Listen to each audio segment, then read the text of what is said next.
नमस्कार, lead India publishers association में आपका बहुत बहुत स्वागत है। मैं हूं डॉक्टर तरुणा एस गौड़। अभी देश में 5 राज्यों में चुनाव है और सबकी नज़र उसी पर है।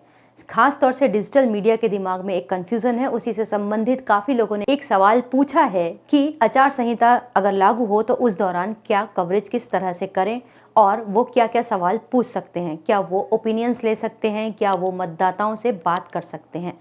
इसी पर यह वीडियो आधारित है।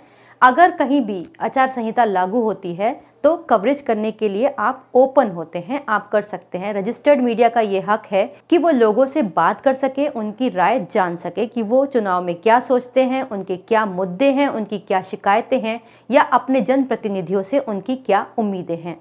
इसको आप कई तरीके से कर सकते हैं। आप एक राज्य स्तर पर कर सकते हैं कि वो राज्य में सीएम के तौर पर किसको कितने प्रतिशत वोट देना चाहते हैं, उसके काम से कितने प्रतिशत वो संतुष्ट हैं। इसमें रिपोर्टर को या न्यूज़ चैनल को ये बात जरूर ध्यान में रखनी चाहिए कि आचार संहिता का उल्लंघन कब होगा। आचार संहिता का उल्लंघन तब होगा जब वो किसी भी ओपिनियन को प्रभावित करने लगे या फिर उनके पूछे गए सवाल किसी एक पार्टी की तरफ झुकाव देते हुए नजर आने लगे। मतलब लगने लगे कि आप या तो सत्ता पक्ष या विपक्ष की पक्षधारी कर रहे हैं। तो आप अगर इस तरह के सवाल पूछेंगे तो आचार संहिता का उल्लंघन होगा। लेकिन अगर आप निष्पक्ष सवाल पूछ रहे हैं, ओपिनियंस ले रहे हैं, वहां के मुद्दे उठा रहे हैं, तो फिर आप किसी तरह के आचार संहिता का उल्लंघन नहीं कर रहे हैं। तो आप ये कोड ऑफ कंडक्ट भी इसको अंग्रेजी में कहते हैं, उसको पूरी तरह से पालन करते हुए इस तरह कवरेज कर सकते हैं।